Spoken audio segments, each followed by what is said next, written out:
Shalom, shalom, everybody.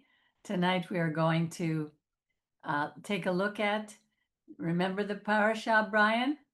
Devarim, Devarim, exactly. What's it in English? Deuteronomy. Deuteronomy. Okay, close. Deuteronomy, that's so cute. It's a second book. Deutero means second. Oh, nomos is a second law, so to speak. It's Moses is going to be giving the story of the whole Exodus, the whole story of our people. Only But this it's the time, fifth book. pardon? But it's the fifth book. It's the fifth book. But really, the fifth book should be Joshua. But Moses is going to be telling it now from his perspective. So I'll share the screen and we're going to take a look at what it has to say. Very exciting. Miriam, Brian, good to see you. All right. So we have Devarim. Did you want me to read? Sorry. You know I what? forget. I'll read tonight because I didn't make many notes.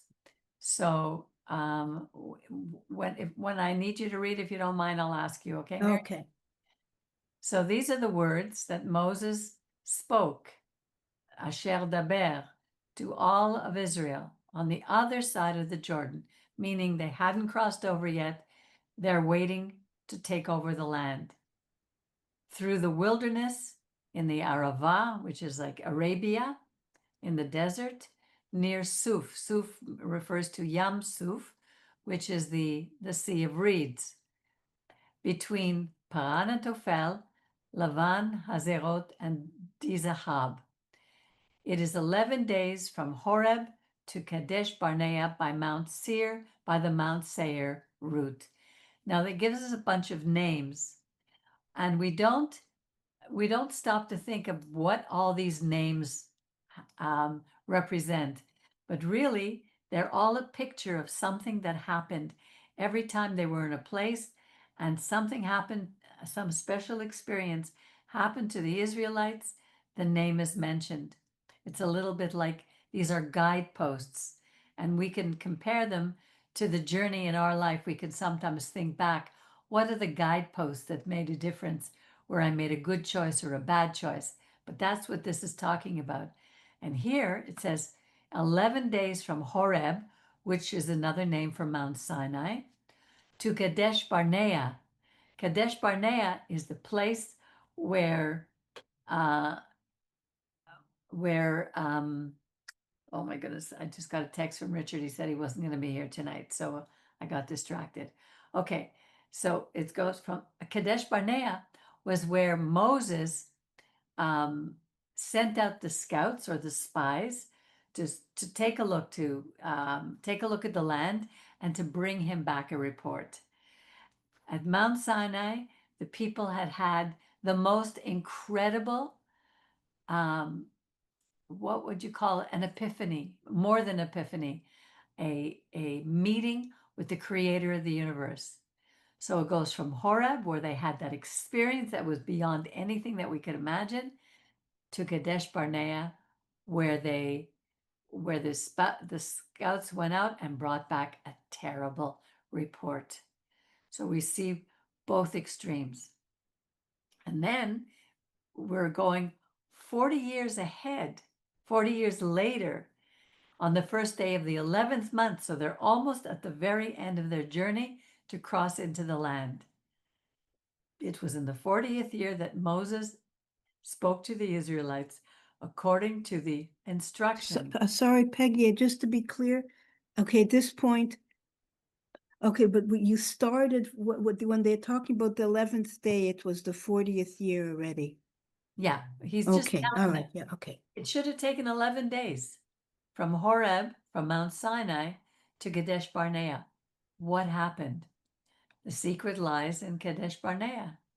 They brought back a bad report, and God was so upset with them for rebelling against Moses, and he said, now you're going to die here in the desert. And he speaks about that coming up. So Moses addressed the Israelites according to the instructions. And the word for instructions is the Torah that God, Yud-He-Vav-He, had given him for them. The Torah was given to Moses for the people. It's not for him, it's for us. After Moses and the army had defeated Sihon, king of the Amorites, who lived in Heshbon, and King Og of Bashan. These are famous kings, powerful kings, who dwelt in Ashtaroth and Edrei. On the other side of the Jordan, in the land of Moab, Moses began to teach these words. The Torah, his Torah, it says, Et HaTorah. He said, our God. Now remember, he's speaking it from his perspective. Before, when he wrote the first 4 books, it was God who was dictating what he should say. Now he's remembering back and he's recounting what happened. And he's saying, our God, Yud-He-Vav-He, spoke to us at Mount Sinai at Horeb and said, you've stayed long enough at this mountain. Start out, make your way to the hill country, to the Amorites, to all their neighbors in the Arava, to the hill country, the Shephelah, the Negev, the sea coast, the land of the Canaanites, the Lebanon, as far as the great river, the river Euphrates. As soon as I read this, I was thinking of how these people all over the world are saying, they're chanting from the river to the sea. And it's right here, from the sea to the river. But it's not Palestine will be free. God is giving the Hebrews this land. He's kicking out the people who were living there, these pagan nations, because the land was his. See, I place the land at your disposal. Go, take possession of the land that Yud-He-Vav-He swore to your fathers, Abraham, Isaac, and Jacob, to assign to them and to their heirs after them. So here it is so clear. God is giving us the land. But we had to go and take possession of it. It wasn't going to be easy. It wasn't handed to us on a silver platter. But it was promised to our fathers, Abraham, Isaac, and Jacob. And when God makes a promise, here he swore an oath to our forefathers. And when he swears, when he makes a promise, he always keeps his word. So I said to you, I cannot bear the burden of you myself. Who's he speaking to? The people. And we were a burden because we kept complaining. We kept kvetching the whole way. Your God, Yud-He-Vav-He, has multiplied you until you are today as numerous as the stars in the sky. Now he's speaking to the next generation. He's reminding them of these things that God had spoken to their fathers. May the Lord God of your ancestors increase your numbers 1,000-fold and bless you as he promised. How can I bear unaided the trouble of you and the burden and the bickering, the fetching, the complaining? Have we changed? Not at all. So he said, the first thing he did, here, if we take a look at what had happened, God is talking to the people. And the first thing that he does is he does something extremely practical. He says, choose from each of your tribes men who are wise, chachamim, who are discerning, they're understanding and experienced. They are some of the older ones, some of the wiser ones who of this generation, and I will appoint them as your heads. You answered me and said, he's meaning the leaders, what you propose to do is good. So I took your tribal leaders, wise and experienced men, and appointed them heads over you. He made them chiefs over thousands, chiefs of hundreds, chiefs of 50s, chiefs of 10s, and officials for your tribes. And that's interesting because if you think of it. Today we'll have, let's say, the mayor of a city, and he will be the chief of thousands. Chiefs of hundreds are the local boroughs, or even thousands. It could be more, but these are the heads, and he knows of their capacity to be able to rule. Here, there's chiefs of tens. Each of us is given responsibility. Some of us take care of one person. Some of us take care of 10. Others can take care of hundreds, but God knows who to choose.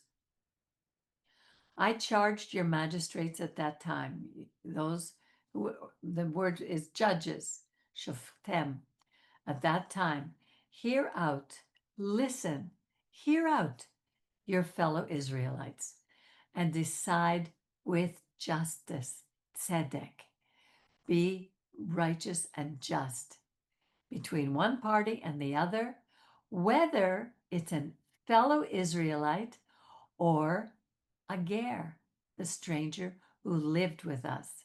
It wasn't that we were to be to put our people, the Hebrews, up on a pedestal and say, "Oh, I'm going to take care of you," but the others, nah, you're on your own. We were to take care of the stranger among us, and justice and equality for all. That's what God wants from us. Tzedek, tzedek, tirdof. Justice, justice you must pursue. That's the first thing that's going to set us apart in this new government that we're going to have, because now we are going to be going into the land, we're going to be taking over territories, and we're going to have to rule in with order and not chaos. You shall not be partial in judgment. Hear out the low and the high alike. In other words, those who had power, had money, or those who had nothing. They were equal in God's eyes. Do not fear either, for judgment is God's. Don't make one better because they're too poor or because they're too rich, because God's justice is what has to stand. And any matter that's too difficult for you, bring it to me and I will hear it. So Moses was going to take on the most difficult cases. So I instructed you at that time about the various things that you should do. We set out from Mount Sinai and traveled the great and terrible wilderness that you saw, along the road to the hill country of the Amorites, as the Lord our God has commanded us. When we reached Kadesh Barnea, I said to you, you have come to the hill country of the Amorites, which our God, Yud-Heh-Vav-Heh, is giving to us. See, your God, Yud-Heh-Vav-Heh, has placed the land at your disposal. Go up, take possession, as Yud-Heh-Vav-Heh, the God of your fathers, promised you. Do not be afraid. Do not be discouraged. How often are we afraid and discouraged? It's a regular part of this journey, but God is reminding us. God has given this to you. He is protecting you. He's taking care of you. And we need to remember that when we become frightened or dismayed by what we see in the world. Then all of you came to me and said, let us send men ahead to reconnoiter the land for us and bring back word on the route that we shall follow and the cities we shall come to. So I approved of the plan, and I selected from among you 12 men, one leader from each tribe. They made for the hill country. They came to the valley of Eshcol and spied it out. They took some of the fruit of the land with them and brought it down to us, and they gave us this report. It is a good land that our God, Yud-Heh-Vav-Heh, is giving us. But you refused to go up. So you may have said it's a good land, but it doesn't mean anything. Your words mean nothing because you didn't follow up on it. And you flouted the command of the Lord your God. You sulk in your tents. And you said, it is out of hatred for us that God brought us out of the land of Egypt to hand us over to the Amorites to wipe us out. Now remember, we started at Mount Sinai. They had just witnessed this tremendous experience. It was like a spiritual bolt of lightning to each person who were standing there. They heard the voice of God. They had seen the miracles. And look what they're doing now. Is it out of hatred that you brought us here to die in the desert? To wipe us out? What kind of place are we going to? Our brothers have taken the heart out of us. We saw a people stronger and taller than we are, large cities with walls sky high, and even Anak, which are the giants. I said to you, Moses is speaking, have no dread or fear of them. You know, sometimes we look at the things that are going on in the world where we hear this chanting from the river to the sea, and people and we hear the anti-Semitism, the hatred, and we become frightened. We dread, and God is saying, don't be afraid, because no one other than your God, Yud He Vav He, who goes before you, will fight for you. None other than your God, I mean. I will fight for you, he said, just as I fought for you in Egypt before your very eyes, and in the wilderness where you saw how your God, and he repeats over and over his name, Yud He Vav He, which carries his very essence. He carried us as a father carries his son all the way that you traveled until you came to this place. Let us hold on to these words, because when there are days when we get so discouraged, it is so easy today. But let's remember that just like a father carries his son, he carries us. Yet for all that, you have no emunah, no faith in your God, Yud He Vav He, who goes before you on your journeys to scout out the place where you are to encamp. He checks it out before us. He's like a shepherd leading his sheep that goes to check out the land so that the sheep can be safe. He was a fire by night and a cloud by day. He guided us on the route that we were to follow. And that's still the same to this very day. If we just stop and get rid of our fear and listen, he will guide us each and every day. We don't have to worry about tomorrow. We just have to wake up in the morning. Thank you, God. Lead me on my way today. What do you have for me today? The Lord heard your loud kvetching, your loud complaint, and became angry, and he vowed, not one of you who are involved, not one of this evil generation shall see the good land that I swore to give to your fathers. Nishpati, I swore to you, to Avotechem, to give to your fathers. No one but Caleb, son of Yefuneh. He didn't mention Joshua first here. He mentioned Caleb. Caleb was the son of Yefuneh, a Kenizzite. He wasn't even a natural born son of Israel. He was the Ger. And he's saying, he shall see it. And to him and his descendants will I give the land on which he set foot, because he remained loyal to God. This should be the cornerstone of our every single day. In every choice that we make, am I loyal to God or am I loyal to man? Do I follow in the footsteps of the scouts who got discouraged and refused to go in, or to Joshua and Caleb? Because of you, the Lord was incensed with me, saying, you shall not enter it either. This is Moses speaking. He was blaming the people. Look what you did. You made God so upset with me that he wouldn't let me enter. Joshua, son of Nun, who attends you, he shall enter. Imbue him with strength, for he shall allot it to Israel. So Joshua was the one who was going to enter. He would be the leader, given the strength that Moses had, some of the smicha, and he was going to assign the land to Israel.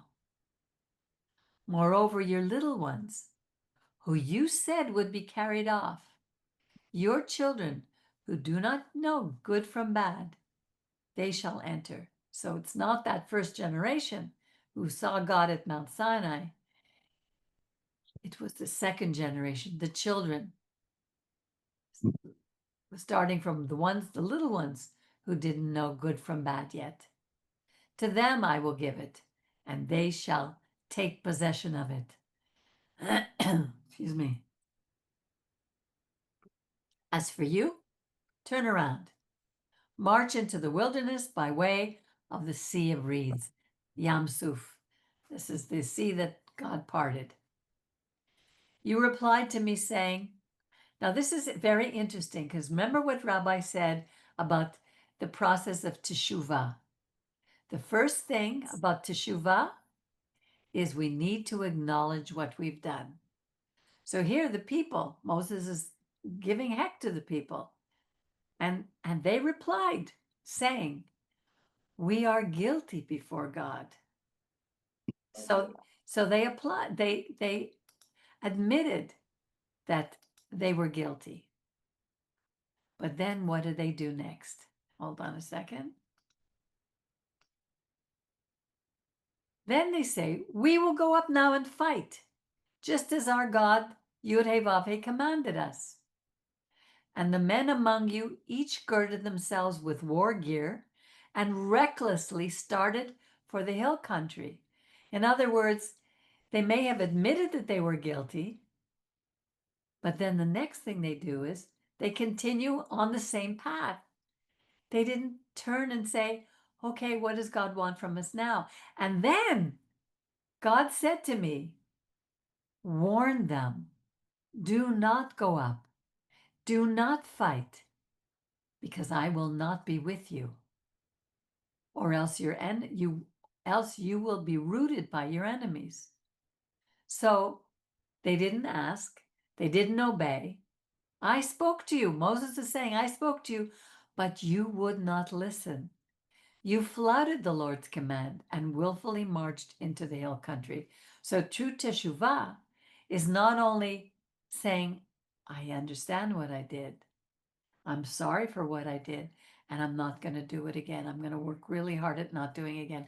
But that's not what they did. It's a formula. It's a process. And we have to follow all the steps of teshuvah. That's how we turn back to God. It has nothing to do with converting to another God. Teshuvah is listening, obeying, and doing what God tells us. And how do we know what he tells us? It's all here in the Torah. Then the Amorites who lived in those hills came out against you like so many bees, and they chased you and crushed you at Hormah in Seir. Again, you wept before God. But this time God would not heed your cry or give ear to you. How many times do we do that? We disobey God. His instructions were clear. Moses was clear. We disobeyed him, and then we cried, where are you, God? How many times do we hear that in Judaism? Where was God? How come I'm suffering? What happened? Well, maybe we have to take a look at ourselves. And instead of asking, where is God? Let's ask, where am I? Where are we? So after you had remained in Kadesh all that time, we marched back into the wilderness by way of the Sea of Reeds, as the Lord had spoken to me. And we skirted the hill country of Seir a long time. This was the land that God was giving to Esau. Then the Lord said to me, you've been skirting this hill country long enough now. We were going round and round and round this mountain. Now it's time to turn north and command the people as follows. You will be passing through the territory of your relatives, the descendants of Esau who live in Seir. And though they'll be afraid of you, be very careful not to provoke them, for I will not give you their land. not even so much as a foot to tread on, because I have given the hill country of Seir as a possession to Esau. I was always so amazed at this, that God has promised, because that's his relative. We don't realize that's his relatives. And Exactly. he gave that land as a promise to them. Exactly. I And was shocked when I first read that. I know. And if we look at where is Seir today, let's just quickly go there just to see. Hang on a second.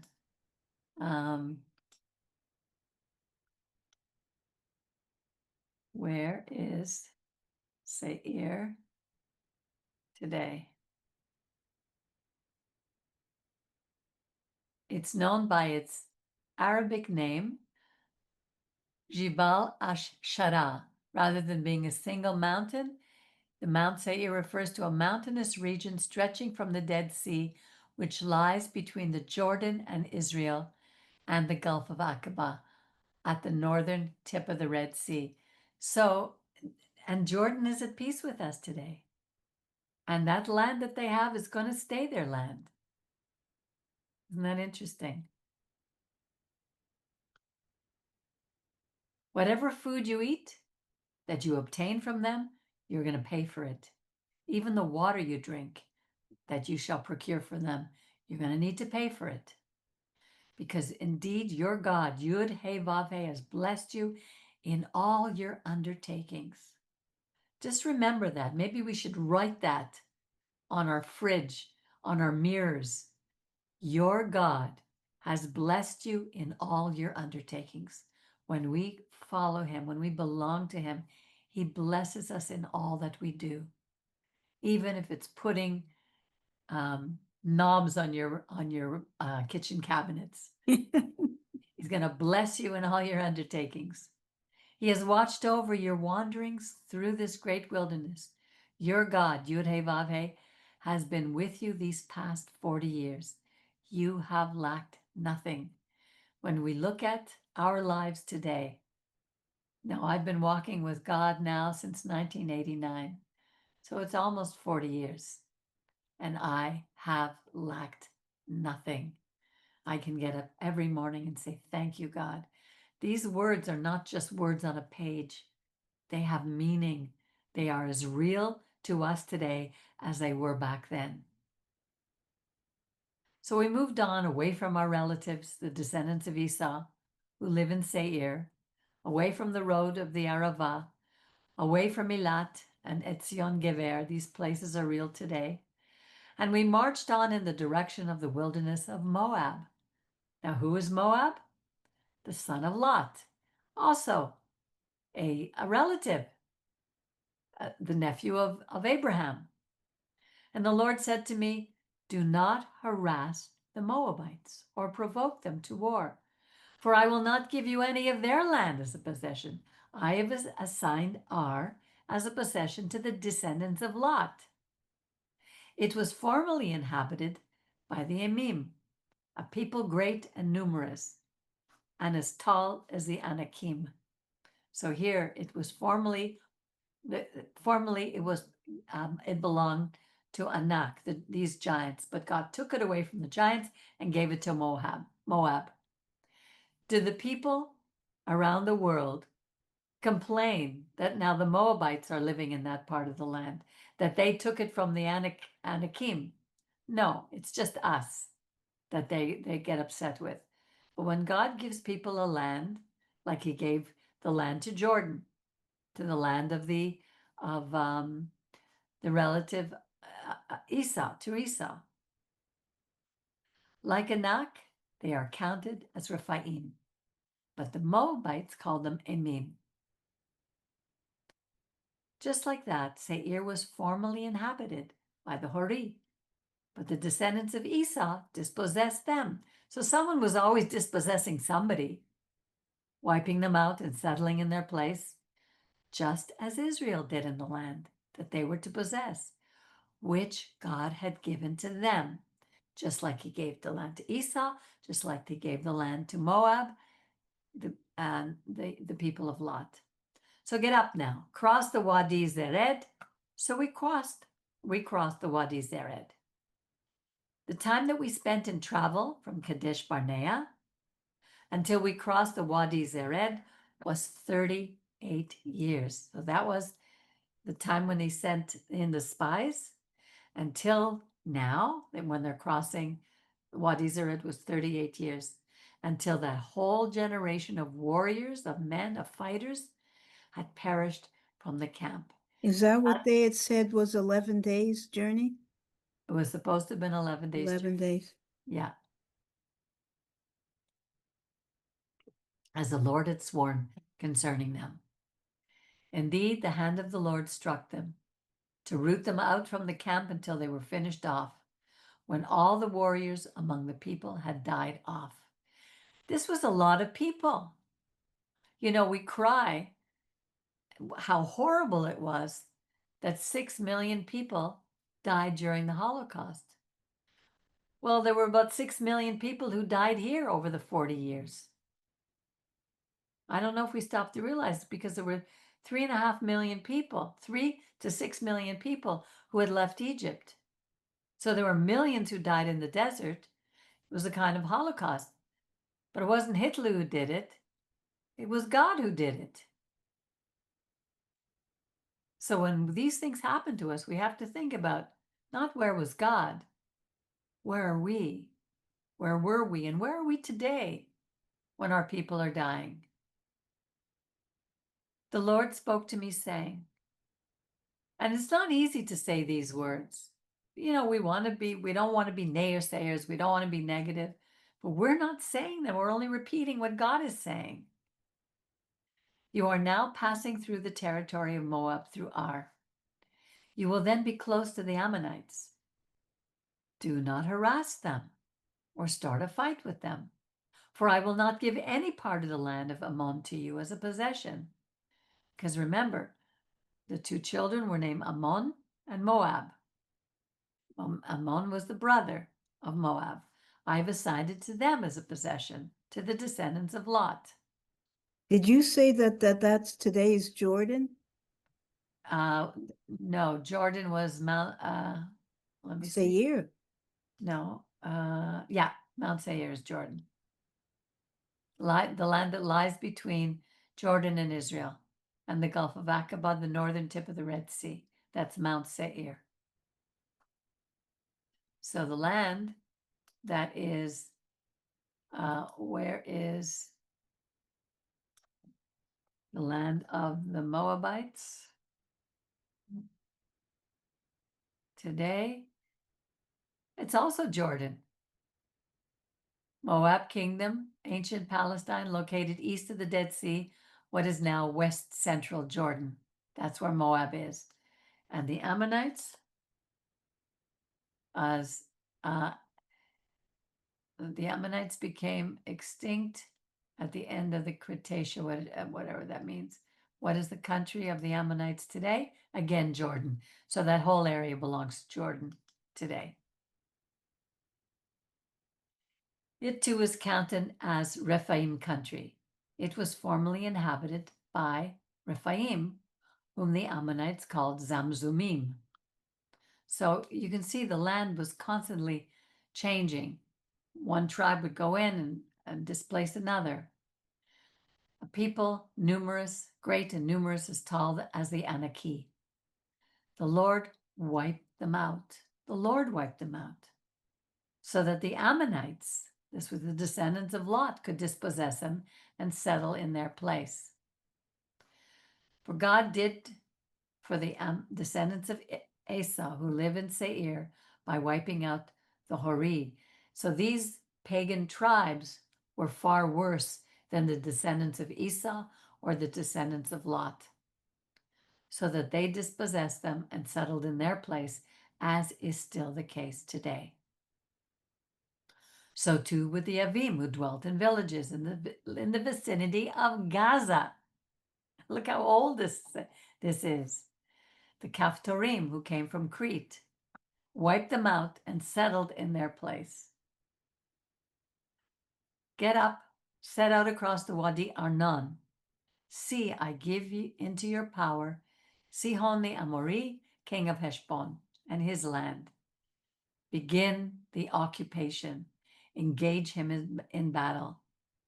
This day I begin to put the dread and fear of you upon the peoples everywhere under heaven, so that they shall tremble and quake because of you whenever they hear you're mentioned. And this happens even today. The army of Israel, there's something about this army, because believe me, it's not our numbers. Look at the land of all the Arab nations that surround us.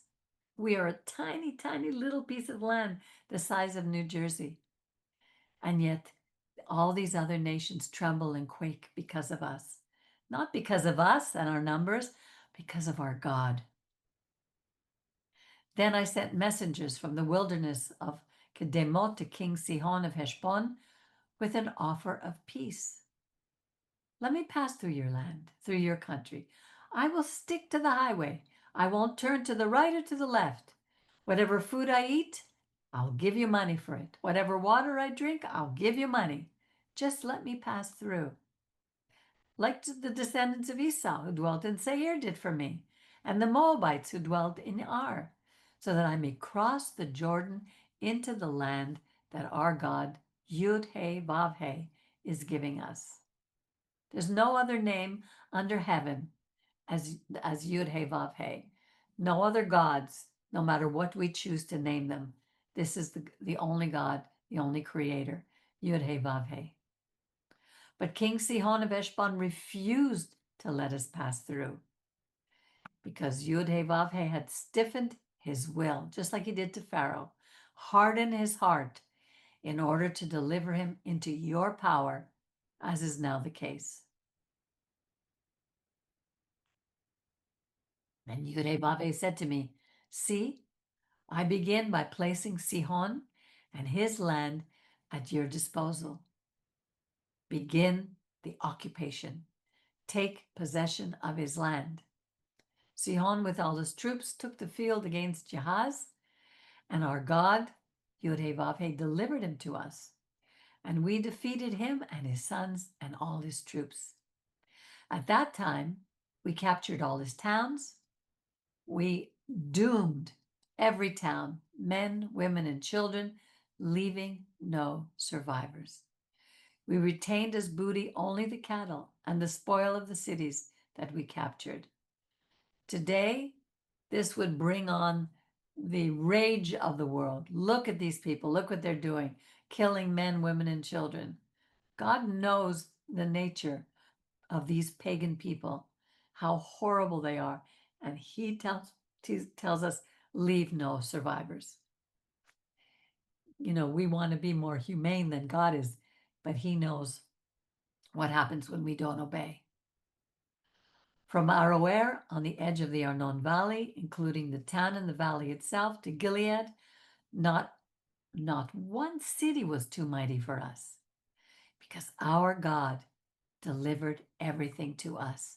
If we could just remember that our God is the one who brings victory for us.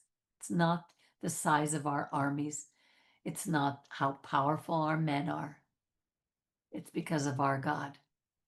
But you did not encroach upon the land of the Ammonites, all along the Wadi Yabok and the towns of the hill countries, because that's what our God commanded us. We made our way up the road toward Bashan, and King Og of Bashan, with all his troops, took the field against us at Edrei. This guy was huge, King Og of Bashan. But the Lord said to me, don't fear him, even though he was like a giant, like a Goliath. For I am delivering him and all his troops and his country into your hands, into your power. You will do to him as you did to Sihon, king of the Amorites, who lived in Heshbon. So our God, Yud-He-Vav-He, also delivered into our power King Og of Bashan, with all his troops, all his army, and we dealt him such a blow that no survivor was left. At that time, we captured all his towns. There was not a town that we did not take from them. 60 towns. The whole district of Argov, the king of Og in Bashan. All these towns were fortified with high walls and gates and bars, apart from a great number of unwalled towns. That reminded me of the verse in Ezekiel 38, when God says that all the nations would come upon us at a time when Israel was living in peace and when we had taken down our high walls and our bars and our gates. We doomed them as we had done in the case of King Sihon of Heshbon. We doomed every town, men, women, and children, and retained as booty all the cattle and spoils of the town. Thus we seized at that time from the two Amorite kings the country beyond the Jordan, from the Wadi Arnon to Mount Hermon. Sidonians called Hermon Sidon, and the Amorites call it Senir. All the towns of the tableland and the whole of Gilead and Bashan, as far as Salcah and Edrei, the towns of Og's kingdom in Bashan. King Og of Bashan was left of the remaining Rephaim. His bedstead, an iron bedstead, is now in Rabbah of the Ammonites. It's 9 cubits long and 4 cubits wide by the standard cubit. That's how huge he was. He was so tall, I think something like 12 feet. I'm not sure how tall 9 cubits is. I forgot to look it up, but that's easy for you to do. And this is the land which we apportioned at that time. The part from Aroer along the Wadi Arnon, with part of the hill country of Gilead and its towns, I assigned to Reuben and to Gad. The rest of Gilead and all of Bashan under Og's rule, the whole Argov, all that part of Bashan, which is called Rephaim, I assigned to the half-tribe of Manasseh. Yair, son of Manasseh, received the whole Argob district, that is Bashan, as far as the boundary of the Geshuri and the Makati, and named it after himself, Havot Hayir, as is still the case. To Machir, I assigned Gilead. To Reuben and Gad, I assigned the part from Gilead down to the Wadi Arnon, the middle of Wadi beyond the boundary, and up to the Wadi Yabok, the boundary of the Ammoni. We seized the Arava, from the foot of the slopes of Pisgah on the east to the edge of the Jordan, and from Kinneret, which is the Sea of Galilee, down to the Sea of the Desert, the Dead Sea, the Arava. At that time I charged you, men of Reuben, Gad, and Manasseh, you're saying, your God, Yud-Heh-Vav-Heh, has given you this country to possess. Now these were the men who decided, because their flocks were so great that they wanted to stay on this side of the Jordan. They didn't want to enter because the land was so green and would be so perfect for their flocks. But Moses said to them, you must go ahead, all your warriors, at the head of your Israelite kin. Your wives, your children, your livestock, they can remain in the towns I have given you, because he knew how great they were. But until the Lord has granted your relatives a haven such as you have, and they too have taken possession of the land that your God, the Lord God, is giving them beyond the Jordan, so you have to go in and fight. After that, you can return each to your homes that I have assigned to them. I also charged Joshua at that time, saying, you have seen with your own eyes all that the Lord your God had done to these two kings. So shall God do to all the kingdoms into which you shall cross over. Do not fear them, for it is your God, Yud-Heh-Vav-Heh, who will battle for you. These words are so vital, so important for us to remember, because who else is going to do battle for us? It is God who does the battles for us. We can say all we want. Oh, we have this great, strong army. Our people are fierce warriors. But it's God who does it, because without him, we would be like the spies. We would be like those who didn't have courage. God is the one who gives us victory. So this is beginning a wonderful new book. I remember the rabbi said, normally we would go through the first 4 books right up to the end of Numbers when we're at the base of at the edge of the Jordan, ready to cross over. And the next stage would be Joshua takes over and leads us into the land. But no, it doesn't go directly to there. Suddenly Moses is going to recount from his own memory all the things that God had told him to write. Did he write them all up to at this point? Oh, I don't know. It doesn't say, but he wrote the Torah. Did he write the whole Torah? Did God give him a vision of his death beforehand so that he wrote about it? Did Joshua write some of it? Did someone else? We don't know. All we know is that in these next few months, not even in 2 months, I would say, because we're now at the end of July and we're going the month of August to maybe the 3rd week up to the holidays, Yom Teruah, Yom Kippur, Sukkot, right up to the end of Shmini Atzeret, and then we wind back the Torah and we begin again at Bereshit. So this book of Deuteronomy is what we're going to study until the end of the high holidays. And then we're going to start again at the beginning. And just like we continue to go in a circular way, God leads us in a circular way, in a spiral in our lives. So the teachings in this book are absolutely vital for us to have a good, healthy, peaceful, as peaceful as possible life. And how do we have peace? By trusting him. If we don't trust him, we're afraid. So, and that's our journey. Any comments before we finish for the evening? Just that it's a lovely,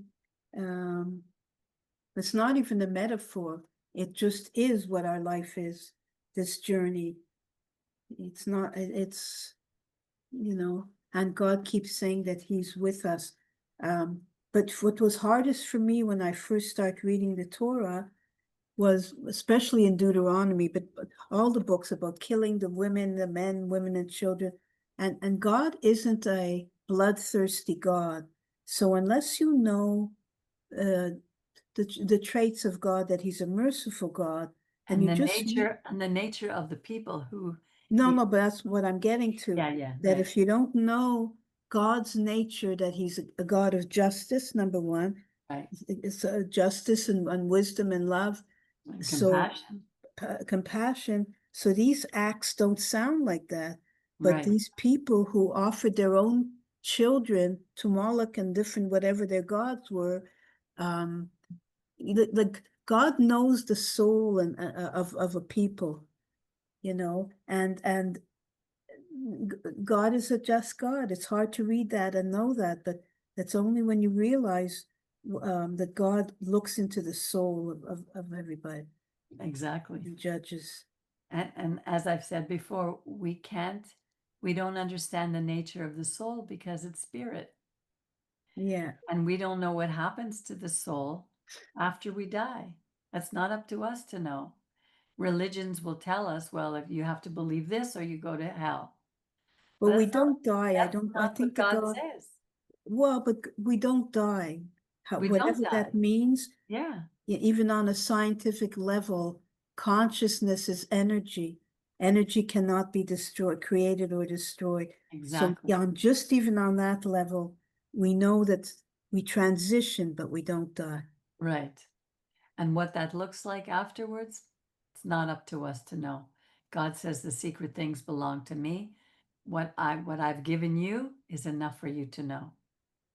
So he's given us enough to live our lives with a moral code.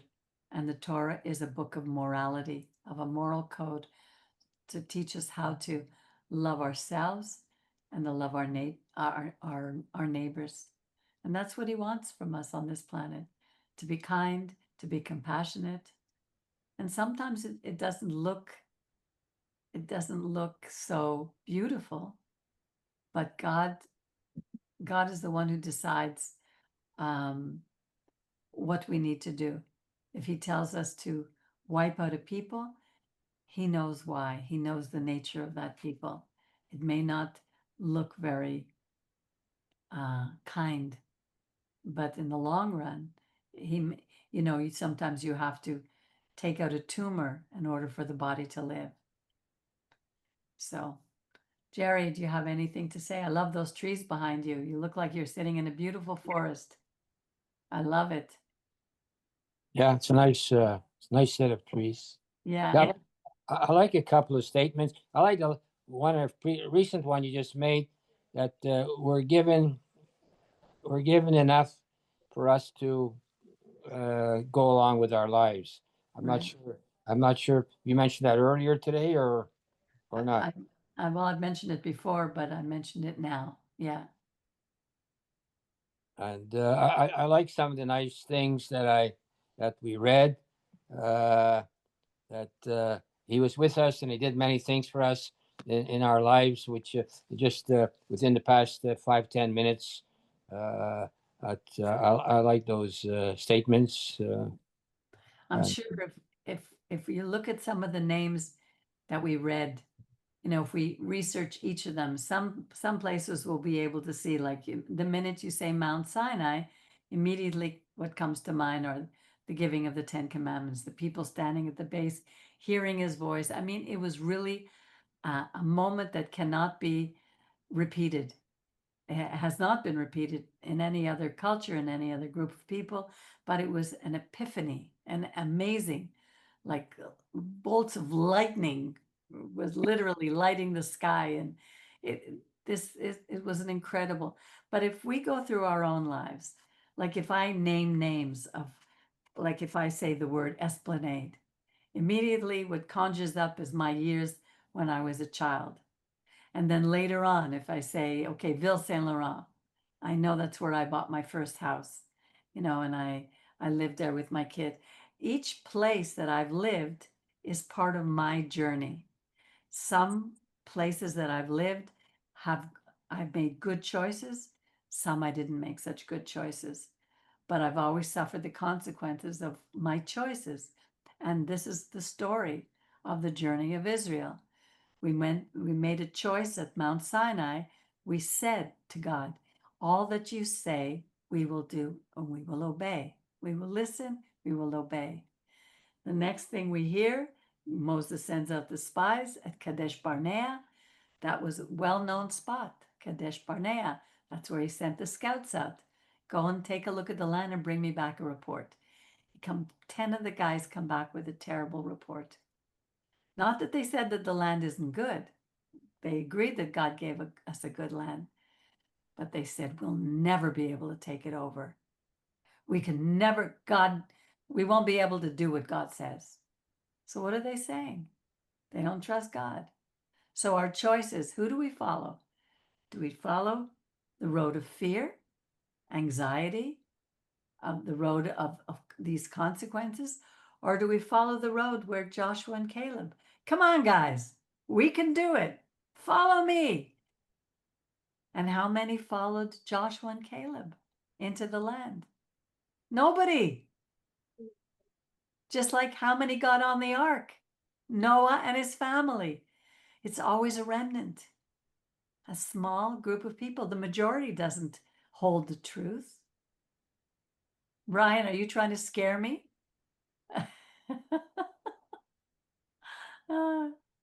That's funny.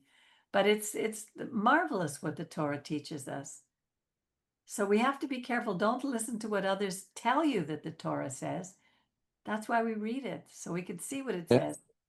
Yeah, that's quite a heavy remark, deep remark you just made, Peggy, about the majority. Right. The majority, you said they don't always know, because people sometimes they just want to be in the majority, right or wrong. They'd rather Right. be wrong with the majority than right alone. Right. And that's a very big, serious, all-time thing. and you had all these people in the United States were talking for the freedom of everyone, and they keep try to tell people, don't be afraid to be singular and think right and not just follow the mob. Exactly. God gave us a brain. He gave us free will. When it says we are made in his image, it doesn't mean that he made us with 2 eyes, a nose, and a mouth, that's what God looks like. The image has to do, the word is betsalmo, is a picture. And a picture, the image has to do with its characteristics. And who is God? What is he? He's capable of thinking. He's capable of discerning. He's capable of making decisions. He gave us a gift of free will so that we could choose to do this or do that. We can't say, oh, he made me do it. Although a lot of people. I'm going to give you a thought. You mentioned just a thought. You mentioned that he doesn't necessarily have ears, eyes, and nose. But I think, and I'm not sure if this is a philosophy or not, so you will correct it or adjust it. I think we are all a part of God. So he has infinite ears, eyes, and nose because we are all part. You have to think about that for a second.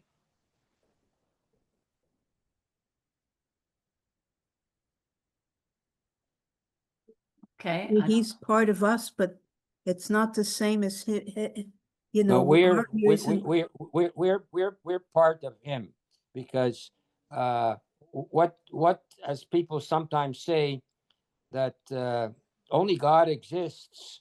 So everything that you see is part of God, and we are also part of God. So we are a part, and this is just a philosophical question. So if we are a part of God, and you have 10 billion people, there's 8 billion. You have 10 billion people, means he has 10 billion sets of eyes. So it's all God. Well, I think that's definitely a very esoteric way of looking at things, but I don't see it that way. I don't know how to. No. I just No, only I'm because not. God is only life, and our bodies, without the spirit that lives within us, that he breathed into us, once that's not there anymore, we die. So that Right, but our bodies are not. the whole universe. I'm just going out on a tangent here. The whole universe. They say nothing exists outside of God. I mean, Right. We could not exist outside God. nothing exists Yeah, outside of God. I agree there. But it So doesn't mean that we are God. no, we're a part. If nothing exists outside of God, then we are a part. And certainly we accept, besides the philosophical question, we accept the role that the part of our soul is certainly a part of God. That our soul belongs to God. And we say that in certain times we go back to the soul goes back to from whence it came. Exactly. Look at the words I'm using, from whence. But anyhow, But it's true, from whence it came. It's very old English. yeah. So We come back. so Yeah, but so I'm not the just, body. The body goes back to dust. well, that's a change. That's a change in the body. You know, we have cells. We have cells that are active for some time, and then they change, and it's all part of our body. So our bodies could be all part of the Lord, and it's just a part that's here, and it moves along. So just like our self, I'm just pushing this out on a little philosophical level. So you have a cell in your hand, for example. Today it's there. In 2 years, that cell is going to change. You're going to have another cell, but it still was your cell.